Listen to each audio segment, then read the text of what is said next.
Hello guys, welcome to my new blogs. તો મિત્રો હું બેઠો છું અહીંયા હાટમાં બેઠો બધા 2-4 જણા હતા, બેઠેલા હતા.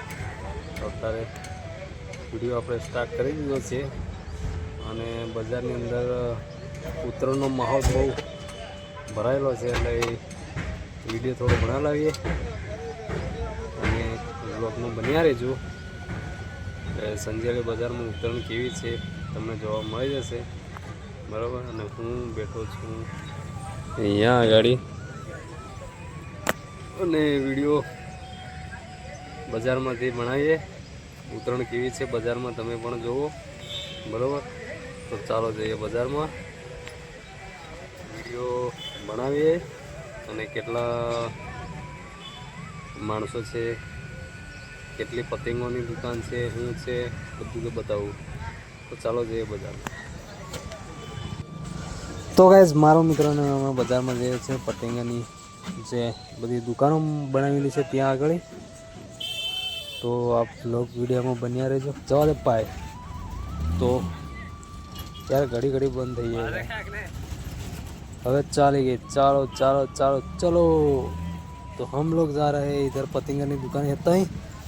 તો તમને બતાવો પતંગની દુકાને કેટલી છે, અને તમારે પણ પતંગ લેવી આવી જાઓ જૂની બસ સ્ટેન્ડ પર. જૂની બસ સ્ટેન્ડ બહુ સારી દુકાને એવું છે. બહાર આપણે સંજેલીમાં પતંગો મળે તો આપણે બીજે પતંગો લેવા જવાની જરૂર શું યાર. તો તમે આ જોઈ શકો છો, આ દોરો અહીંયા પાકો કરી રહ્યા છે. આ જુઓ એ મસ્ત દુકાન છે યાર. આપણે આખી સંજેલી છોડીને બીજી જગ્યાએ પતંગ લેવા જાય મેળ ના ખાય ને ભાઈ. સંજેલીમાં આવો પતંગ લઈ જાઓ.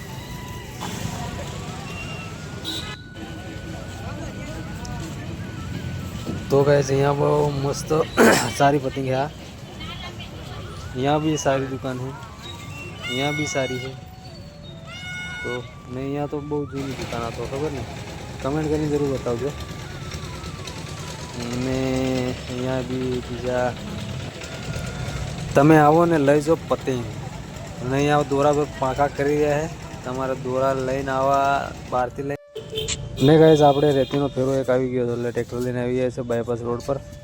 તો આપણું ટ્રેક્ટર રેતીનું ભરાયું છે, એટલે આપણે ખાલી કરવા જઈશું. રેતી અહીંયા નજીકમાં જ છે, તો ખાલી કરી આવશું.